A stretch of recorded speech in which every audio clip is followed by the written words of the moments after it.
In this podcast episode, Bilyeu and Sam Harris delve into systemic racism, the Trump administration, and the problem with the right. They also revisit an old disagreement and discuss Konstantin Kisin's position on certain issues. Bilyeu and Harris agree that most people have good intentions, but they can be influenced by incentives and misinformation. They discuss how compassion can be misdirected, leading to misguided policies like defunding the police. Harris points out that the real issue is not racist police violence, but failures in policing and the impact of the war on drugs on minority communities. He emphasizes the need for systems of incentives that encourage ethical behavior, even among selfish individuals. Bilyeu argues that the West is worth defending because it has yielded better outcomes than other systems. He highlights the importance of judging social programs based on the outcomes they generate. Harris agrees and stresses the need for policies that improve the lives of all individuals, regardless of their socioeconomic status. They discuss the impact of income inequality and the importance of addressing it through coordinated efforts. Bilyeu introduces the concept of frame of reference, where individuals view the world through distorted lenses based on their experiences and beliefs. He explains how this can lead to misunderstandings and conflicts, especially when discussing issues like poverty and systemic racism. Harris acknowledges the role of intentions in shaping perspectives, but emphasizes the importance of focusing on achievable goals and outcomes. Harris criticizes the notion that allowing individuals to live in chaos on the streets is a compassionate act. He argues that true compassion involves intervening to help people access the support and resources they need to improve their lives. Bilyeu questions the origins of the narrative that prioritizes individual autonomy over societal well-being, suggesting that class-based resentment and misconceptions about privilege play a role in shaping these beliefs. Both Bilyeu and Harris believe that changing the minds of policymakers and influencers is crucial to implementing effective policies. They discuss the impact of social media activism and the tendency for a vocal minority to dominate public discourse. Harris emphasizes the need to challenge distorted perspectives and push for rational, evidence-based solutions to social issues. Harris delves into the concept of debt cycles and how societies often go through phases of accumulation and discharge of debt, leading to periods of turmoil and conflict. He draws parallels between this phenomenon and the current societal challenges posed by issues such as transgender rights, highlighting the need for a balanced approach to addressing these complex issues. Bilyeu presents his perspective on addressing societal problems through early intervention and education, particularly focusing on the impact of poverty on brain development and future success.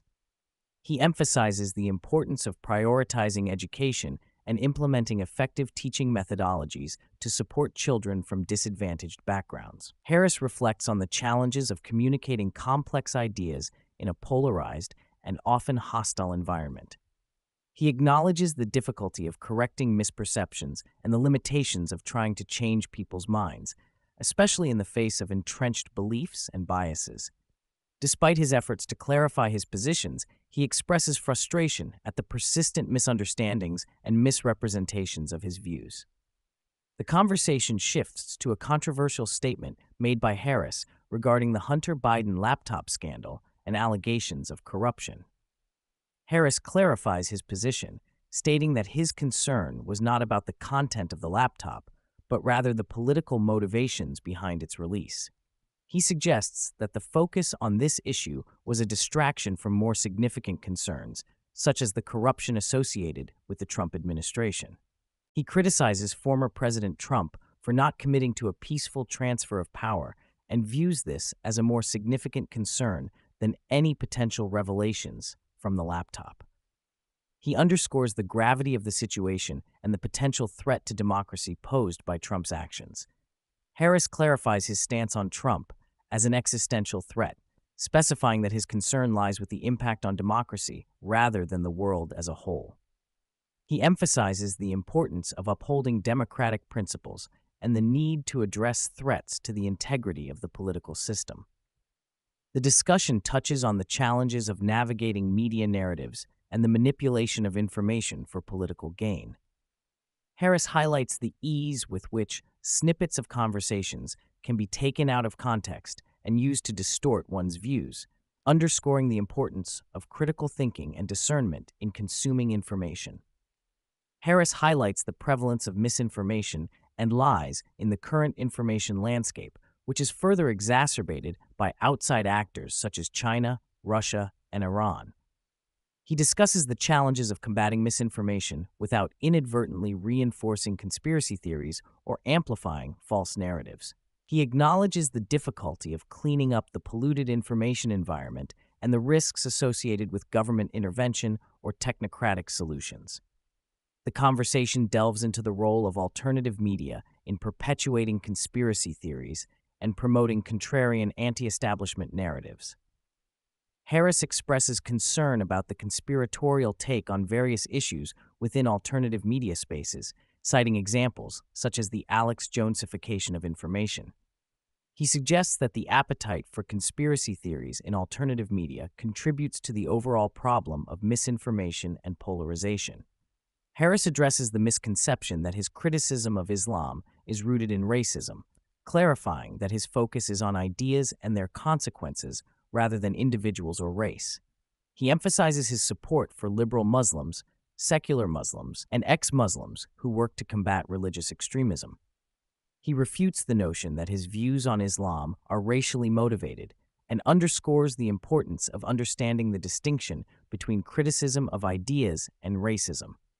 Harris reflects on the challenges of discussing sensitive topics such as Islam and race, acknowledging the potential for misinterpretation and misrepresentation. He highlights the difficulty of conveying nuanced perspectives in a polarized and information-saturated environment.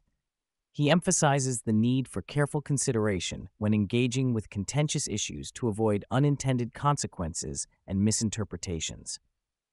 The conversation briefly touches on the topic of transgender rights and gender dysphoria. Harris expresses his compassion for individuals with gender dysphoria and emphasizes the importance of providing support and equality for transgender individuals. He acknowledges the complexities and trade-offs involved in addressing issues related to transgender rights, particularly in areas such as sports participation and social dynamics. Harris and Bilyeu both agree on the importance of trust in institutions and experts. Harris argues that institutions provide a collective intelligence that individuals can rely on to make informed decisions. He uses the example of taking medication prescribed by a doctor, highlighting the importance of trusting in the expertise of healthcare professionals and regulatory bodies like the FDA. He believes that outsourcing decision-making to trusted institutions can help individuals navigate complex information and avoid falling into cognitive traps. Bilyeu echoes this sentiment by emphasizing the role of institutions in shaping collective knowledge and understanding. He expresses concerns about the potential consequences of people losing faith in their experts and institutions, leading to a breakdown in societal trust. He believes that without trusted institutions, individuals may struggle to make informed decisions and could be more susceptible to misinformation and manipulation. Both Harris and Bilyeu acknowledge the presence of cognitive biases and misinformation in society. Harris points out that individuals are prone to cognitive biases that can influence their decision-making processes. He uses the example of researching medication side effects, highlighting how individuals may become paralyzed by information overload and negative expectations. Bilyeu raises concerns about the impact of misinformation on public discourse and decision-making. He discusses the challenges of dealing with false information, particularly in the age of social media and alternative media sources. He emphasizes the need to critically evaluate information and rely on trusted sources to avoid falling into conspiracy theories and misinformation traps. While Harris and Bilyeu share common ground on the importance of trust in institutions, Bilyeu does raise concerns about the potential consequences of blind trust in institutions and experts. He highlights the importance of critical thinking and independent evaluation of information to avoid falling into misinformation traps. He encourages individuals to seek out diverse perspectives and engage in open dialogue to challenge their beliefs and assumptions.